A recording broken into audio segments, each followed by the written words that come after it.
Assalamualaikum warahmatullahi wabarakatuh.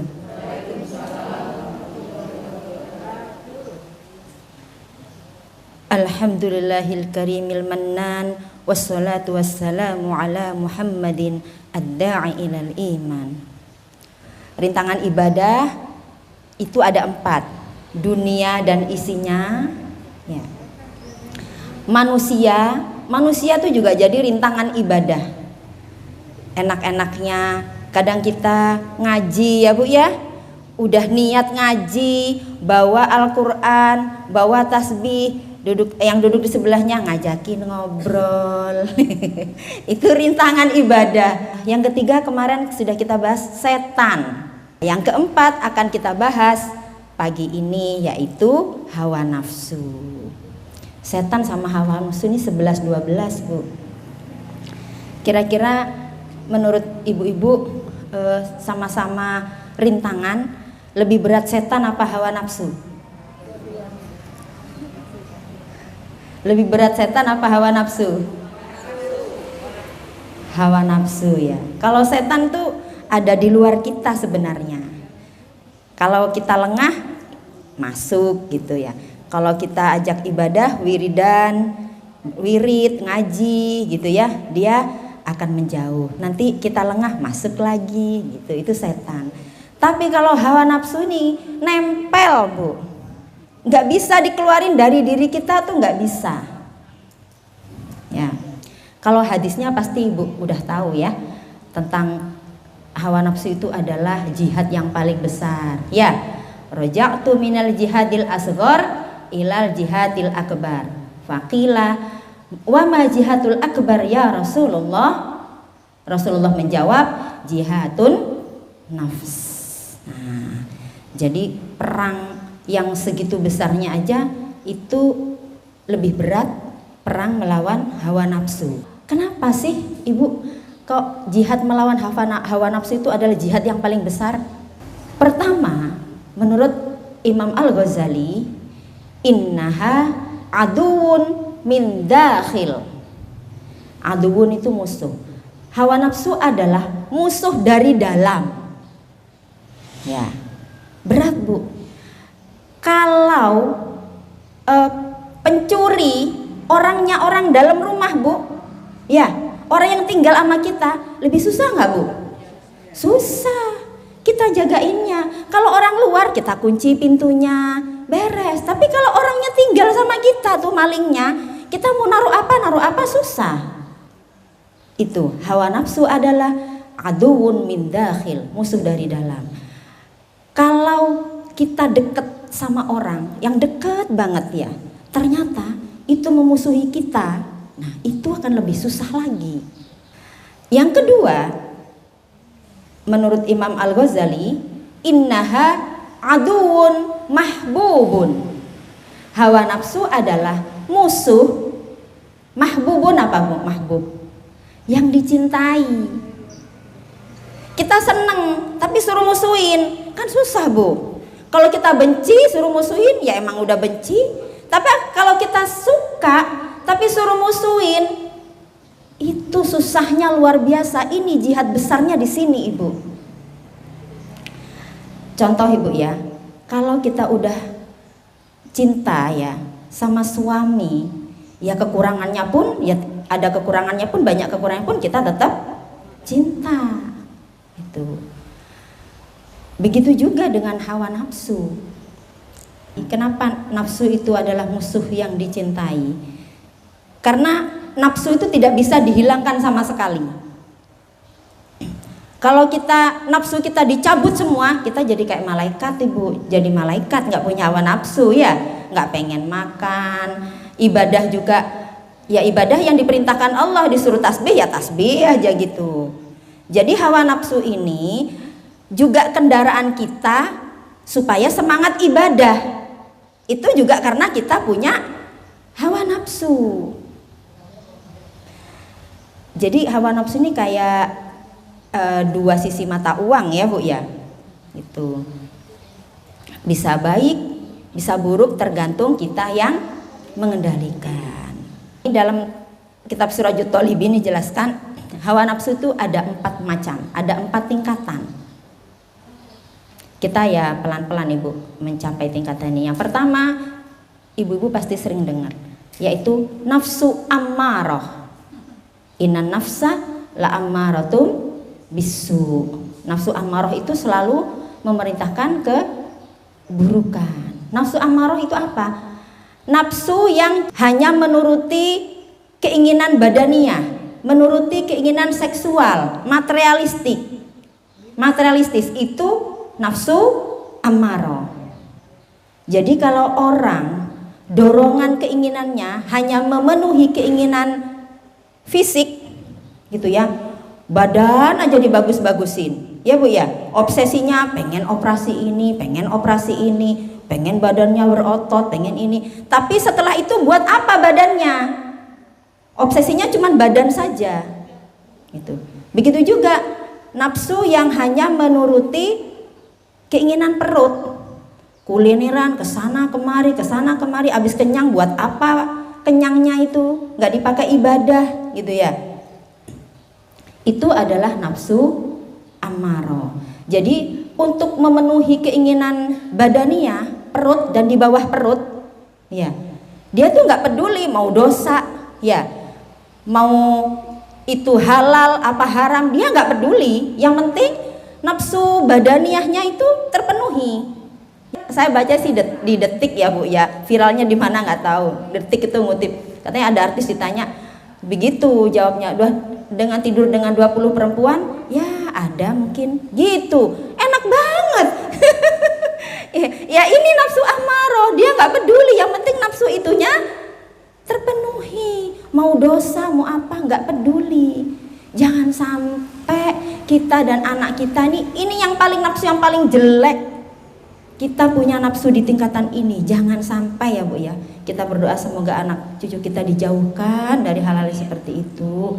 Yang kedua, nafsu lawamah, nafsunya orang mukmin, dia sudah Islam tapi maksiat terus. Habis taubat maksiat lagi, habis taubat maksiat lagi gitu ya.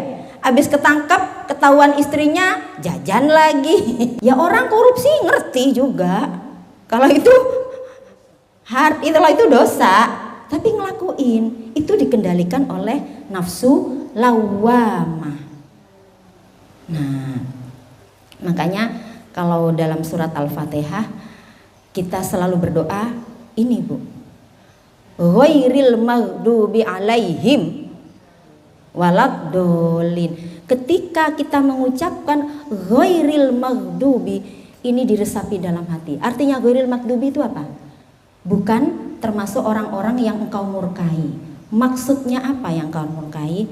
Menurut tafsir, orang yang engkau murkai adalah orang yang ngerti kalau itu dosa, tapi kita ngelakuin gitu loh.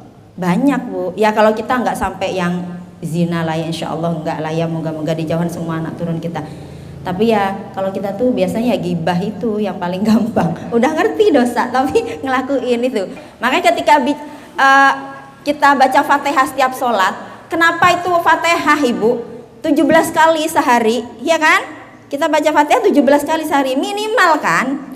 Kalau nggak sholat sunat ya, itu karena apa? Karena kita habis ingat, habis sadar khilaf lagi, habis sadar khilaf lagi, makanya disuruh baca berulang-ulang gitu. Karena sifat manusia nafsu mulhamah, nafsu orang mukmin pada umumnya. Jadi ya mungkin kita di sini bu tingkatannya ya. Semoga kita udah mencapai tingkatan ini. Orang mukmin pada umumnya yang sudah melakukan rukun Islam, sudah beribadah, beramal soleh, tapi kadang bu, kadang ya ada maksiatnya juga gitu. Kadang yang melakukan keburukan itu nggak harus maksiat ibu ya. Kalau maksiat itu memang benar dosa. Ada yang dia itu keburukan itu yang nggak dosa besar, dosa-dosa kecil gitu ya. Misalkan kalau hadis itu fal yukrim doifahu, hormatilah tamumu. Cuman kadang tuh tamu datang malam-malam kita ogah. Saya ogah bangun kadang. Tamu malam-malam ngapain sih? Kita males nyiapin kopi apa gitu. Itu keburukan juga sebenarnya karena tidak sesuai dengan perintah hadis. Nah, kalau bisa Ibu, jangan hanya di tingkatan mulhamah ini. Kalau bisa di tingkatan nafsul mutmainnah itu. Di surat Al-Fajr ya. Kita dipanggil sama Allah, ya. Hai nafsul mutmainnah, ayo kita masuk surga gitu. Karena apa? Karena rodiyata mardiyah, kita ridho sama Allah dan Allah ridho sama kita. Jadi ini golongan orang alim, orang berilmu, tapi nggak sekedar berilmu Bu, yang mengamalkan ilmunya. Nah ini yang berat. Tidak semua alim, kadang alim di otak, ya Bu ya. Alim itu kan karena kecerdasan. Ada yang hafalannya bagus, ya. Kalau belajar itu cepet ngapalinnya, gitu. Alim tuh di otak, gelarnya udah tinggi, sekolahnya udah tinggi, alim di otak. Tapi kalau mengamalkan itu belum tentu. Jadi ada alim, ada hakim. Makanya kalau alim tuh orang alim aja. Kalau hakim adalah orang yang punya ilmu dan mengamalkan. Jadi kita mintanya jadikan orang hakim, ya.